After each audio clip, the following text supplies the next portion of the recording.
J'espère que vous allez tous très bien. Il y a un sérieux problème qui revient déjà tellement dans mes consultations et j'ai voulu en parler. Ce sont les hommes qui perdent leur érection avec leur femme. C'est-à-dire que, docteur, je ne me mets pas en érection avec madame. Mais pourtant, lorsque j'essaye de me masturber, quand je commence à me pomper, ça m'excite, ça me met en érection. Si j'essaie de voir des images des films X, je me mets en érection.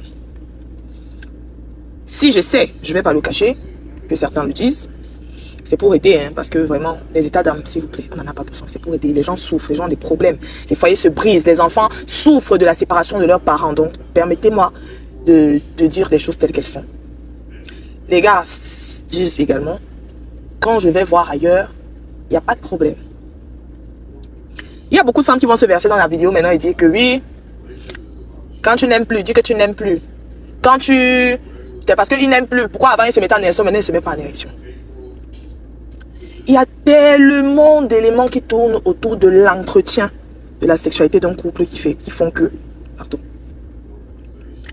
Vous êtes souvent d'une ignorance qui me sidère. L'excitation sexuelle provient d'un stimulus. Le stimulus, c'est cette chose externe-là qui te pousse ou qui provoque chez toi une excitation. Ça peut être une image, ça peut être une odeur, ça peut être un comportement, ça peut être un vêtement, ça peut être une apparence, ça peut être tellement de choses.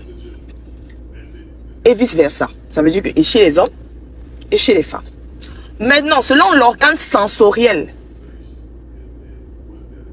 sexuel par excellence, selon les sexes, les stimuli diffèrent. Chez l'homme, on a le visuel.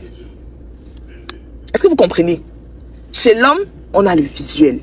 Ça, c'est le premier élément aphrodisiaque par excellence.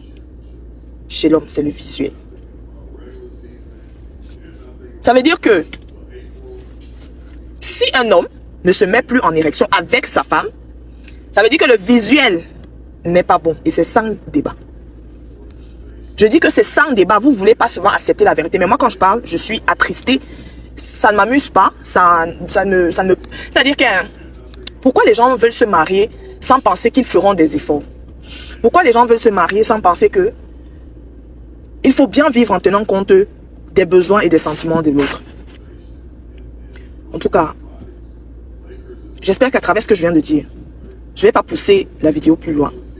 Parce que nous sommes sur le net et je n'ai pas masturbé les esprits, ce que je fais pendant mes conférences. La différence avec les conférences et les vidéos qu'on fait ici sur le net, c'est que ce sont des vidéos qui tombent comme ça.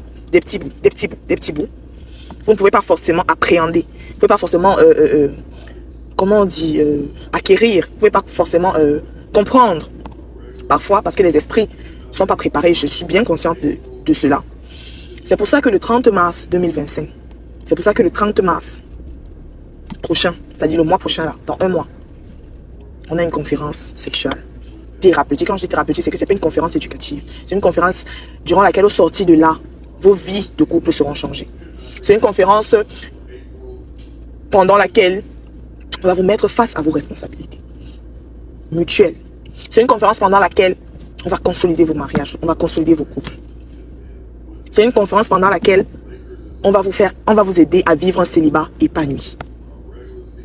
Donc, réservez au numéro qui va s'afficher là. Pour qu'on puisse causer en adulte. Pour qu'on puisse dire les vérités. Apprendre, guérir et donner le meilleur de nous à l'autre et à notre relation. Je vous fais plein de bisous. Et on se dit dans les réservations. Je vous attends en couple. Je vous attends en couple. Si vous êtes single et que le partenaire ne veut pas, vous venez vous sauver. Parce que c'est pas parce que quelqu'un est couché au sol qu'il devrait vous tirer vers le bas. Voilà, c'était Dr Nasty.